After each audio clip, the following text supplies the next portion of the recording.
Que privilégio estar aqui para compartilhar com você, no programa Expondo as Escrituras, mais uma passagem da Bíblia, a Palavra de Deus.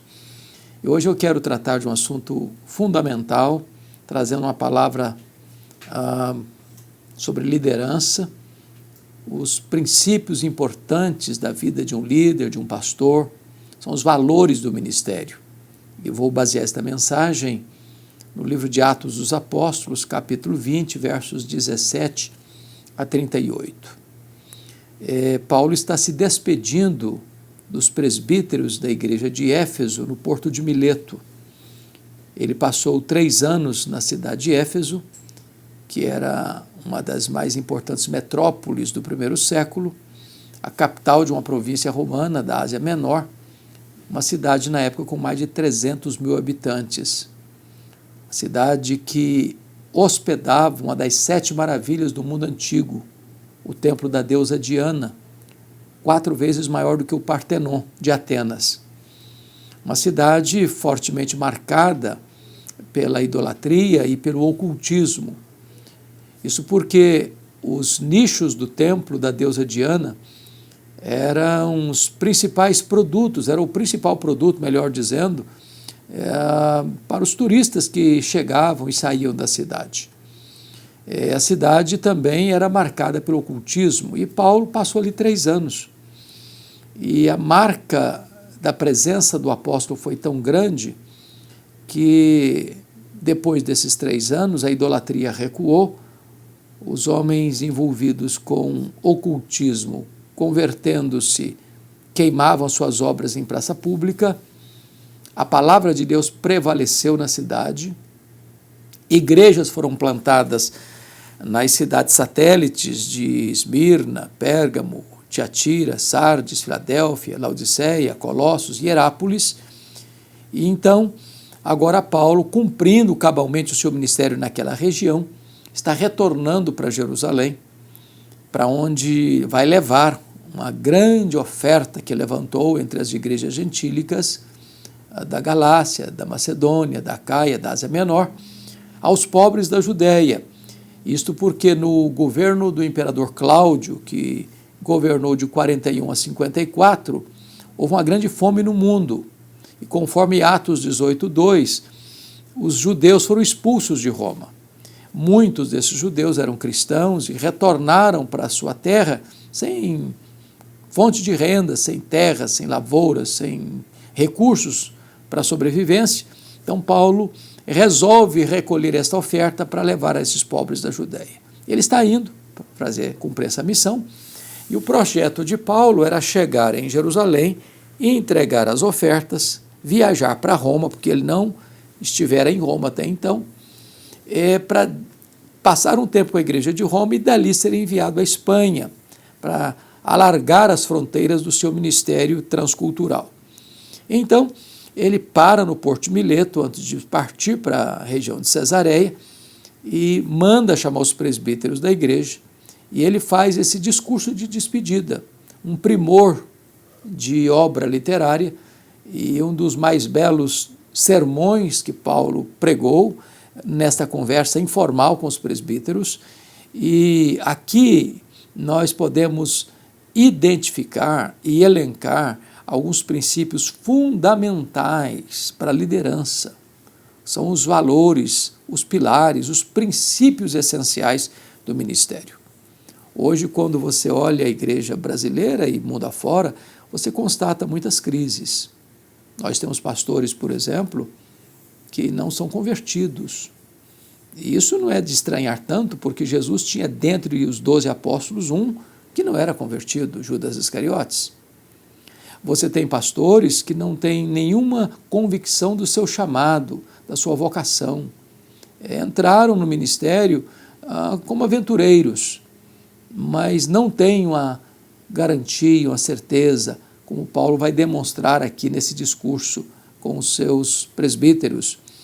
Há pastores que são instáveis emocionalmente, às vezes até muito enfraquecidos, que não têm condições de sequer lidar com seus próprios dramas pessoais, quanto mais arrostar com os problemas das outras pessoas.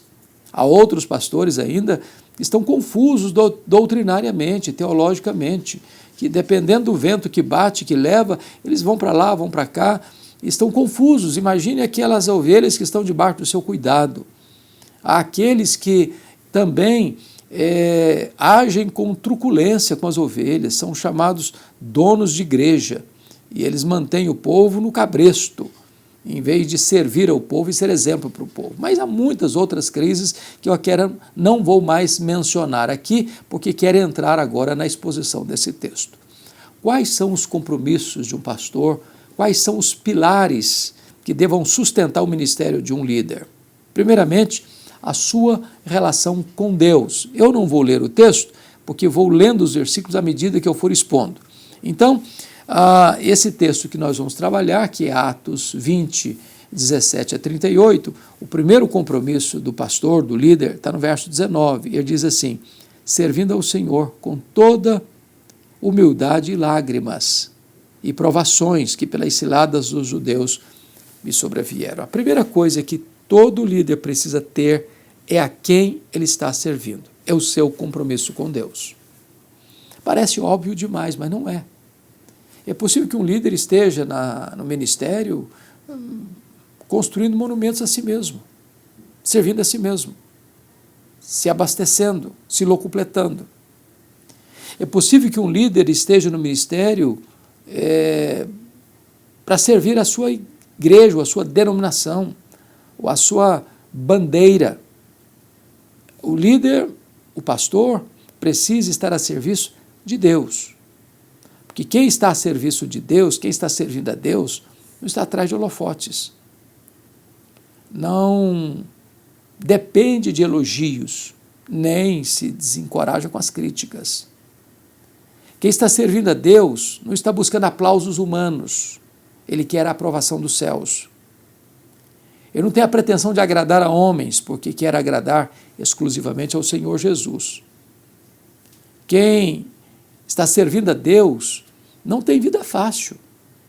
Ele vai dizer aqui, notem comigo no verso 19, com toda humildade e lágrimas. O ministério, às vezes, é desenvolvido no meio de choro, de incompreensão, de traição, de perseguição, de hostilidade. Mas se o ministro, se o pastor está a serviço de Deus, ele vai superar todas essas coisas. Ele vai enfrentar isso com outros olhos. Ele está servindo a Deus. E Paulo talvez seja o melhor exemplo para isso. Paulo exerceu o ministério com qualidades superlativas, maiúsculas. E o que aconteceu com ele? Ele foi perseguido em Damasco, ele foi rejeitado em Jerusalém, ele foi açoitado em Filipos, ele foi escorraçado em Tessalônica, ele foi enxotado de Bereia, foi chamado de tagarela em Atenas, ele foi chamado de impostor em Corinto, ele enfrentou feras em Éfeso, ele foi preso em Jerusalém, ele foi acusado em Cesareia, ele enfrentou um naufrágio para Roma, ele foi picado por uma cobra em Malta e chegou em Roma preso e algemado. Ou seja, o fato de você estar a serviço de Deus não significa que você está blindado, que você está imune, incólume às dificuldades do ministério. Então, esse é o primeiro ponto, servindo a Deus, a sua relação com Deus. O segundo princípio que eu quero compartilhar é o compromisso do líder com ele mesmo. Veja comigo o versículo 18, que diz assim: e quando se encontraram com eles, Paulo lhes disse: vós bem sabeis como foi que me conduzi entre vós em todo o tempo, desde o primeiro dia em que entrei na Ásia. O que Paulo está dizendo aqui? Que a vida do líder é a vida da sua liderança. O que Paulo está dizendo aqui é que houve consistência entre o homem que entrou em Éfeso e o homem que saiu de Éfeso depois de 3 anos. O que Paulo está dizendo aqui é que o líder não tem caixa 2 moral, que o mesmo homem que chegou é o homem que está saindo, que não tem nada debaixo do tapete, que há uma transparência em seu ministério, que ele velou e cuidou da sua própria vida. E ele chama esses líderes, que são os presbíteros da igreja, copastores com ele, como testemunhas do seu exemplo, do seu caráter ilibado, da sua postura de integridade, de sua vida irretocável no que tange ao testemunho. E ele vai dizer isso lá no versículo 28 ainda: atendei por vós, só depois por todo o rebanho. Ou seja, se você não cuidar do seu próprio coração, você não pode cuidar dos outros. Se a vida do líder é a vida da sua liderança, os pecados do líder são os mestres do pecado. Porque os pecados do líder são mais graves, mais hipócritas e mais danosos do que os pecados dos outros. Porque o líder peca contra o maior conhecimento. Ele exorta o povo e às vezes ele mesmo não pratica o que recomenda. E quando um líder tem dificuldades, mais gente é atingida. Então, a ovelha talvez mais difícil que você tem no seu rebanho é a ovelha que você vê diante do espelho. Primeiro Deus trabalha em você, para depois Deus trabalhar através de você. Então cuide da sua vida, do seu testemunho. Terceiro relacionamento que o líder precisa ter está nos versos 20 a 27, que é a relação do líder com a palavra de Deus. Isso é muito importante. E eu vou frisar aqui algumas coisas, alguns verbos que vão aparecer. No verso 20, o verbo anunciar e o verbo ensinar. No verso 21, ele usa o verbo testificar no gerúndio. No verso 24, ele usa o verbo testemunhar. No verso 25, ele usa o verbo pregar no gerúndio. No verso 27, ele usa o verbo anunciar. Todos esses verbos estão relacionados com a palavra de Deus. Com a palavra de Deus. E eu quero chamar a sua atenção aqui para algumas coisas. Primeiro, no verso 20, ele fala de anunciar as coisas proveitosas e de ensinar publicamente e também de casa em casa. Publicamente e também de casa em casa. Por que eu quero trazer isso a você? Porque Paulo era aquele pregador que falava para grandes multidões e falava para pequenos grupos. Uma reunião familiar. Isso significa que você não pode escolher o auditório, no sentido de que, se for para um grande auditório, você se prepara, se for para um pequeno auditório, você não se prepara. Você não pode ser seletivo. Você precisa pregar para uma reunião familiar, para uma congregação de bairro, com o mesmo entusiasmo, com o mesmo zelo, com o mesmo preparo que você pregaria numa grande cruzada, numa grande concentração. Há pessoas que acham que são mais importantes do que são. Há pastores que não pregam em pequenas igrejas. Precisam saber primeiro se vai ter muita gente, se vai ser um lugar mais arrequintado, para atender um convite. Paulo, sendo o maior apóstolo, o maior pregador, o maior pastor, o maior missionário, o maior plantador de igrejas da história do cristianismo, pregava em lugares públicos e também de casa em casa. Mas há um outro destaque que eu quero fazer no versículo 21. Ele já falou de ensinar no verso 20, agora no verso 21 ele fala de testificar tanto a judeus como a gregos o arrependimento para com Deus e a fé em nosso Senhor Jesus Cristo. O que Paulo está falando aqui?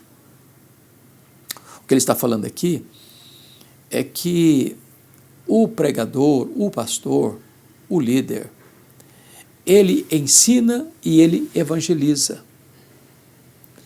Ele é tanto um mestre, quanto é também um ganhador de almas. Porque há muitas pessoas hoje que dizem, não, meu ministério é ensinar.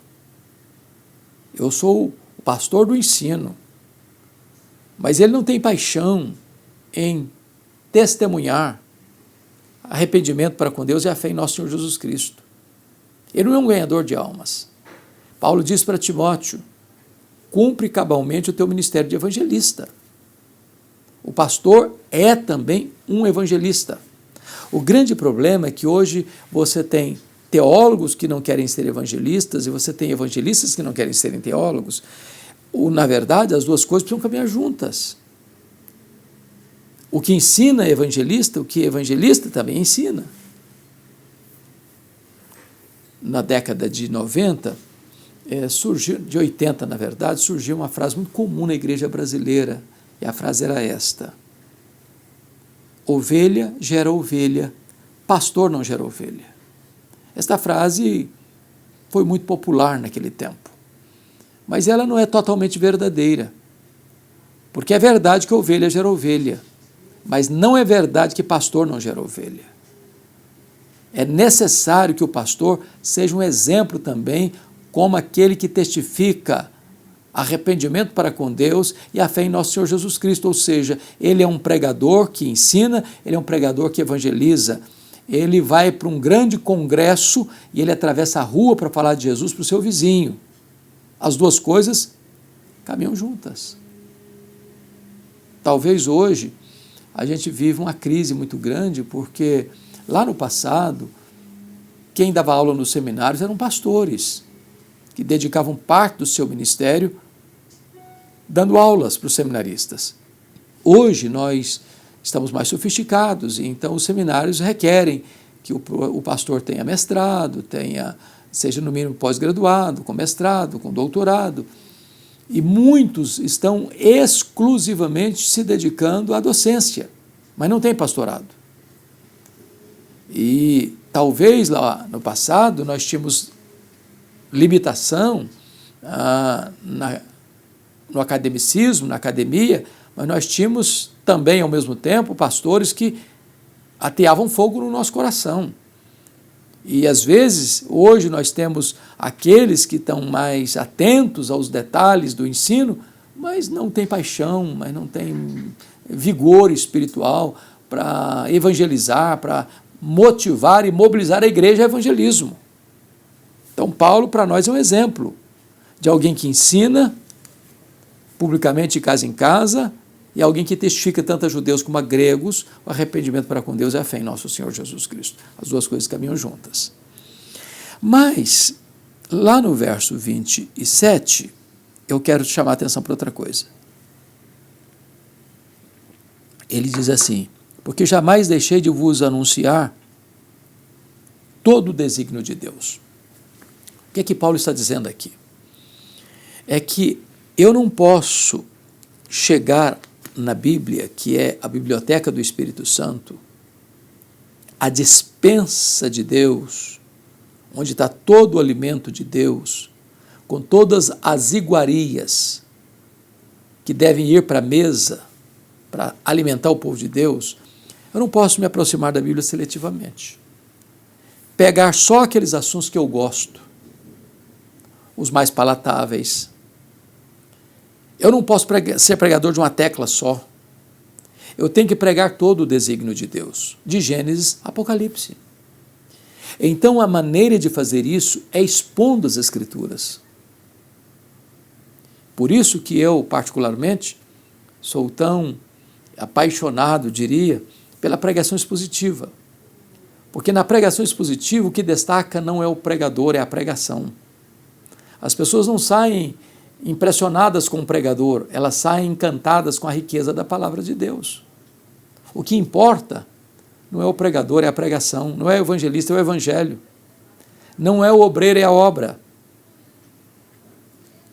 Então, eu quero encorajar você que está me assistindo agora, você que é um pastor, você que é um líder, a expor as Escrituras, a pregar não sobre a palavra, mas pregar a palavra, como Paulo diz lá em 2 Timóteo 4:2. Vamos ao quarto princípio que Paulo compartilha aqui, que é o relacionamento do pastor, do líder, com o ministério. Versículo 24 diz assim: porém, em nada considero a vida preciosa para mim mesmo, contanto que eu complete a minha carreira e o ministério que eu recebi do Senhor Jesus, para testemunhar o evangelho da graça de Deus. Há três coisas que eu destaco aqui. Primeiro, a vocação do pregador.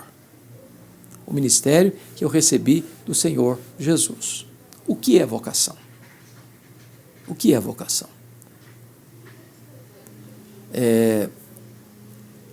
O John Mackay disse que vocação é mais importante do que riquezas. É aquilo que os ingleses chamam the right man in the right place, é o homem certo no lugar certo. E o ministério não é alguma coisa que eu assumo particularmente. O ministério é alguma coisa que eu faço porque fui chamado. Eu recebi do Senhor Jesus. Recebi do Senhor Jesus. Segundo é a abnegação. Em nada eu considero a vida para mim mesmo. Às vezes, no exercício do ministério, você vai ter que fazer determinados sacrifícios. Não é uma plataforma de privilégios, é um campo de trabalho. Às vezes, como disse ele, no verso 19, com lágrimas, com lutas, com provações, com ciladas. Então, não importa as circunstâncias, por mais difíceis, dolorosas ou carrancudas, você não está buscando nem elogio, nem reconhecimento, nem aplausos, você está fazendo a obra apesar das circunstâncias adversas. Por isso, a terceira coisa, vocação, abnegação, a terceira coisa é paixão, contanto que eu complete a minha carreira e o ministério que eu recebi do Senhor Jesus para testemunhar o evangelho da graça de Deus. Isso tem que arder no seu coração, tem que fazer brilhar os seus olhos, isso tem que queimar no seu peito, isso tem que ser o combustível que move você, é o vetor que governa o seu ministério, testemunhar o evangelho da graça de Deus. Você prega a tempo e a fora de tempo, prega com saúde, prega doente, prega livre, prega preso. Paulo ficou preso algumas vezes, e às vezes até por períodos mais longos, e ele dizia, eu não sou prisioneiro de César, eu sou prisioneiro de Cristo, sou embaixador em cadeias. Não é o lugar que faz você, é você quem faz o lugar. Vamos ao quinto, então, compromisso? Compromisso do pastor com a igreja. Veja o verso 28 comigo. Ele diz assim, atendei por vós agora e por todo o rebanho, sobre o qual o Espírito Santo vos constituiu bispos, para pastoreardes a igreja de Deus, a qual ele comprou com seu próprio sangue. Preste atenção, atendei por todo o rebanho, e não apenas por parte do rebanho. Todo rebanho tem ovelhas dóceis e ovelhas indóceis. Ovelhas que seguem o pastor e ovelhas que mordem no pastor. Se você não tiver cuidado, você faz 10 visitas para uma ovelha no ano e nenhuma visita para outra ovelha naquele mesmo ano. Mas você não foi chamado para pastorear apenas as ovelhas fáceis, dóceis, obedientes.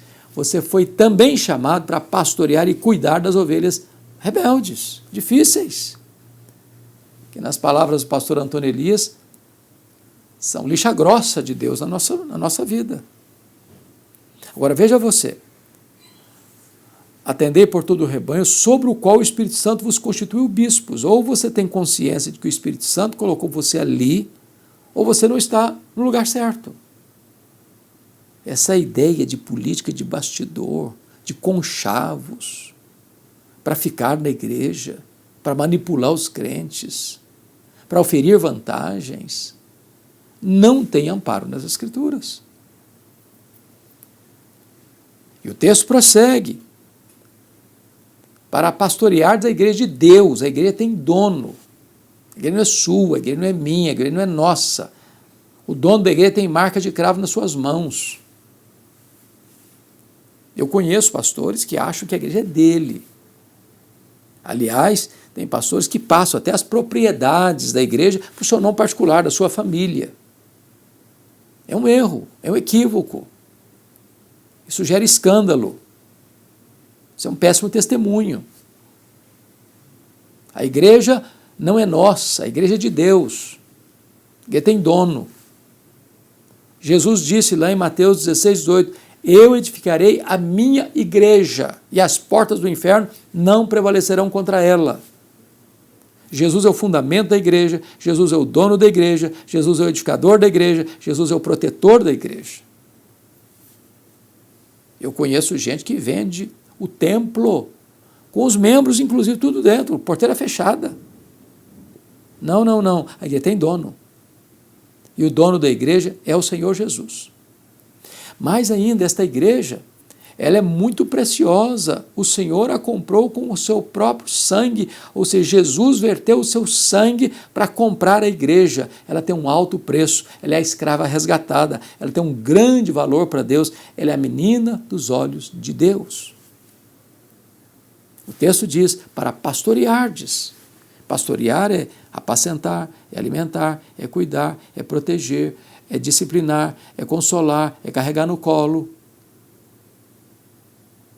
É estar velando por esta ovelha. Sabe por quê? Porque a figura de ovelha, ela é muito curiosa. A ovelha, primeiramente, é um animal míope, ele não enxerga direito, ele não vê perigo na frente.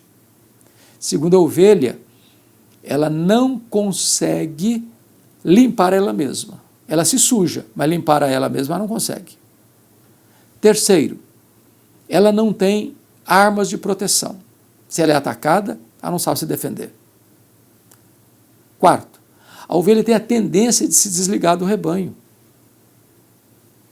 Ela tem a mania de se desviar. E às vezes desvia as outras. E aí cai no buraco. E ela não sabe se levantar, não sabe sair de lá. Então, nós, você e eu, somos como ovelha, vulneráveis, muito vulneráveis. E aí entra um ponto importante, no versículo 29, que Paulo diz assim: eu sei que depois da minha partida, entre vós penetrarão lobos vorazes que não pouparão o rebanho. Cabe ao pastor proteger as ovelhas que lhe foram confiadas, porque tem lobos vorazes. E quem gosta de ovelha? Pastor para proteger e lobo para devorar. Quem são os lobos? Os falsos mestres, as falsas doutrinas. Esses lobos não estão dentro, não, eles estão fora, querendo entrar. Então, um conselho de alguém que já está há 42 anos no pastorado: não convide uma pessoa para subir ao púlpito da igreja que Deus lhe confiou sem saber quem é essa pessoa. Porque quando uma heresia, uma falsa doutrina, um falso ensino é disseminado, é muito difícil você corrigir depois. Então você tem responsabilidade de proteger o rebanho que Deus lhe confiou. Me permita um exemplo pessoal. Eu estava pregando em Vitória, na igreja que, pela graça de Deus, eu tenho a bênção de participar do grupo de pastores até hoje. Nosso pastor hoje é o reverendo Jailton Lima do Nascimento, e eu sou um dos pastores da igreja. E era um domingo de manhã. Entrou uma senhora muito bem vestida, acompanhada de um grupo, e assentou-se à frente. E conseguiu me mandar um bilhetinho no púlpito. E o bilhetinho dizia mais ou menos o seguinte: olha, eu estou aqui hoje, e o Espírito Santo me mandou aqui, e eu tenho uma palavra de Deus à igreja. E eu gostaria que o senhor me desse a palavra. Eu li o bilhete, botei no bolso, terminei de pregar, impetrei a benção, fui à porta da igreja para cumprimentar os irmãos. Essa mulher, furiosa, de dedo em riste no meu rosto, disse: o senhor impediu que o Espírito Santo falasse à igreja hoje. Eu respondi no mesmo tom: o Espírito Santo falou, a senhora que não ouviu. Eu preguei a palavra de Deus aqui hoje. Eu não sei quem é a senhora, eu não sei de onde a senhora vem, eu não sei no que a senhora crê, e pela sua petulância eu não daria a mesma palavra à senhora. Essa mulher fez um estrago em algumas igrejas na região. Porque não é todo mundo que fala que vem em nome de Deus, que é de Deus. Os lobos estão fora, querendo entrar, e eles não se apresentam como lobo. Cuidado. Cabe a você cuidar das ovelhas de Cristo e protegê-las. Mas no verso 30 tem outra orientação. E que dentre vós mesmos levantarão homens falando coisas pervertidas para arrastar os discípulos atrás deles. Agora o lobo não está fora, está dentro. E num dado momento ele vai botar as unhas de fora, ele está enrustido, escondido, camuflado. E quando ele botar as unhas de fora, ele vai provocar uma divisão na igreja, um racha na igreja. Ele vai arrastar as pessoas atrás dele, porque ele é o centro. Então cabe a você, pastor, cabe a você, líder, exercer esse papel de pastoreio, de vigilância, de proteção às ovelhas que Deus lhe confiou. Bom, vamos então ao penúltimo princípio que Paulo trabalha aqui, que são princípios para o ministério, que vai dos versos 33 a 35, que é a maneira do pastor lidar com dinheiro. Paulo diz assim: de ninguém cobicei prata, nem ouro, nem vestes. Vós mesmos sabeis que com estas mãos serviram o que me era necessário para o ministério. Tenho-vos mostrado em tudo que, trabalhando assim, é mister socorrer os necessitados e recordar as palavras do próprio Senhor Jesus: mais bem-aventurado é dar que receber. Paulo está lidando aqui com dinheiro, está dizendo o seguinte: olha, eu não sou pastor por dinheiro. Eu não estou aqui, não fiquei aqui 3 anos em Éfeso, atrás do que vocês têm. Não cobicei prata, não cobicei ouro, não cobicei vestes. Vocês bem sabem que eu trabalhei aqui com as minhas próprias mãos, entendendo o que Jesus ensinou, que mais bem-aventurado é dar que receber. Então há 2 pontos aqui que eu quero destacar. Primeiro ponto: o pastor não pode ser governado por dinheiro. A igreja que paga mais leva. Ele sai da igreja A para a igreja B apenas porque recebeu uma proposta mais vantajosa financeiramente. Nem estou dizendo a você que se você não possa sair da igreja A para a igreja B, e a igreja B possa pagar melhor que a igreja A. Não estou falando disso, eu estou falando que se a motivação for o salário, for o dinheiro, você está com a motivação errada. Eu vou lhe dar 2 exemplos pessoais, me permita. Certa feita eu fui pregar numa grande igreja da nossa denominação. E a igreja estava em fase de transição pastoral. E terminado o culto, terminei de pregar, a liderança se reuniu e disse assim: olha, nós somos uma igreja que, com a graça de Deus, tem um bom orçamento, tem uma boa situação financeira, e nós precisamos que o senhor venha. Nós nem sabemos quanto o senhor ganha, mas nós podemos pagar o dobro para o senhor. Ao ouvir a proposta, eu disse para aqueles irmãos: eu agradeço muito, me sinto honrado com o convite, mas eu não posso vir por 2 razões. Primeiro, porque eu tenho um compromisso com a igreja que eu pastoreio. Segundo, porque se eu vier para cá porque vocês me pagam o dobro, estou dizendo que o meu ministério tem preço, que ele está na vitrine, quem paga mais leva. Então eu agradeço, mas eu não posso vir. Deixa eu dar o segundo exemplo. Eu estava terminando meu doutorado nos Estados Unidos, e uma igreja me convidou para ser pastor. Eles me ofereciam um salário 4 vezes o que eu ganhava. E eu dei a mesma resposta que acabei de dar agora. Um colega me disse: você é maluco não aceitar um convite desse? Fica 5 anos, resolve a sua vida financeira, depois você volta. A questão é: quanto vale o seu ministério? Se o seu ministério for regido por dinheiro, a sua motivação está errada. Mas há uma contrapartida nesse texto, porque muita gente já está vendo aí, Paulo está dando um exemplo. O pastor tem que trabalhar e não receber o salário da igreja e ser pastor. A pergunta é desse assunto que Paulo está tratando? É isso que Paulo está ensinando aqui? E a resposta é um sonoro não. Se você quer saber o que Paulo ensina sobre o assunto, é só ler 1 Coríntios capítulo 9. Lá Paulo trata do assunto. E Paulo diz que quem está no ministério deve viver do ministério. Paulo só trabalhava com as próprias mãos, fazendo tendas, como ele era um fabricante de tendas, quando a igreja não lhe pagava o salário. Mas quando a igreja reconhecia o seu ministério e pagava o salário, ele deixava de fazer tendas para dedicar-se exclusivamente ao ministério. Ou seja, se é pecado o pastor ser pastor motivado por dinheiro, também é pecado uma igreja, podendo pagar o pastor, não o paga. A igreja precisa aprender a honrar os seus pastores, a fim de que ele possa ter todo o tempo necessário para cuidar das coisas de Deus, do pastoreio das ovelhas de Cristo. Agora, Paulo conclui esse assunto mostrando um princípio que nós todos precisamos aprender, que é o princípio da generosidade. Mais bem-aventurado é dar que receber.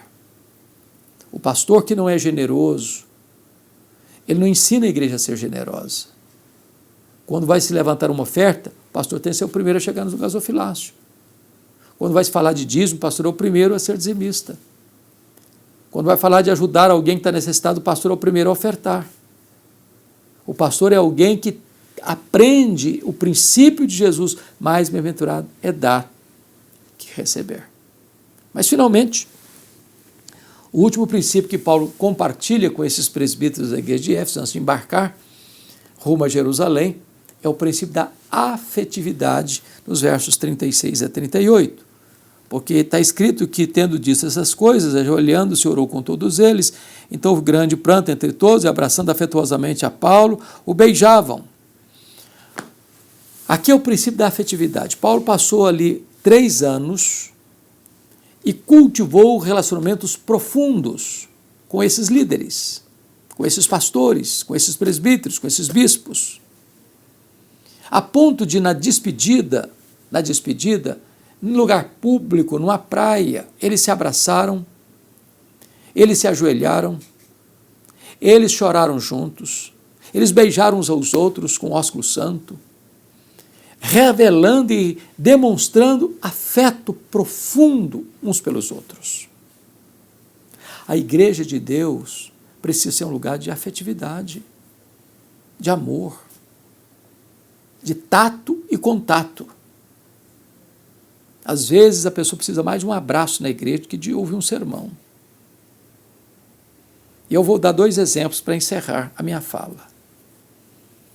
O primeiro exemplo, certa feita uma mulher me ligou, disse: pastor, eu estou ligando para o senhor porque está muito longe aí a igreja para eu ir, tem uma igreja do lado da minha casa, e eu estou ligando para dizer para o senhor que eu vou ficar aqui, é mais fácil para mim, é mais cômodo para mim. E eu disse para ela ao telefone assim: minha irmã, só tem um problema. Você é tão querida aqui, tão importante aqui, que nós não podemos nem pensar na ideia de transferir você para uma outra igreja. A nossa igreja ama você e você é tão importante nesse rebanho. A mulher começou a chorar do outro lado da linha e me disse assim: pastor Hernandes, eu não estou querendo ir para outra igreja, é coisa nenhuma. Mas eu precisava ouvir isso do senhor hoje. As ovelhas são carentes. E a ovelha precisa saber que ela é amada, que ela é importante, que ela é preciosa. Uma coisa é você amar a pregação, outra coisa é você amar as pessoas para quem você prega. O segundo exemplo que eu quero lhe dar é que eu tenho o hábito até hoje de cumprimentar as pessoas depois do culto. E eu estou cumprimentando as pessoas e aproxima-se uma senhora e disse assim para mim: pastor, o senhor sabe por que eu valorizo tanto o seu abraço aqui, depois do culto? Eu falei: não, minha irmã, por quê? Ela me respondeu: porque é o único abraço que eu recebo na semana. O abraço na nossa cultura brasileira é um símbolo de afeto, de acolhimento, de expressar a sua amizade. É o aconchego da comunhão. Em outras palavras, a igreja precisa ser esse território favorável, onde os relacionamentos sejam regados com óleo do amor, da amizade, do afeto, do encorajamento. Alguém já disse que máquina sem óleo bate pino. Os relacionamentos sem azeite ficam difíceis, como engrenagem sem óleo. Então eu quero recomendar a você, em nome de Jesus, de você ser um líder amoroso, carinhoso, que uma criança pode correr e agarrar-se nas suas pernas, que você vai abraçar com a mesma efusividade o homem, a mulher, a criança, a jovem mais bela, a vovozinha de 100 anos, do mesmo jeito, com a mesma ternura, com a mesma doçura, com o mesmo carinho, com o mesmo afeto.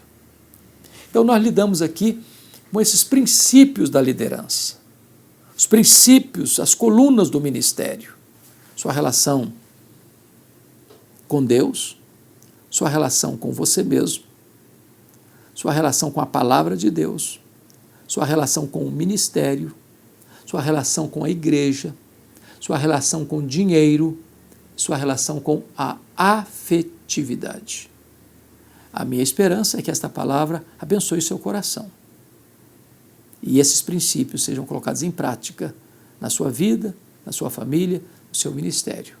E os resultados certamente serão frutos doces, sazonados, para a glória de Deus. Muito obrigado. Deus abençoe sua vida.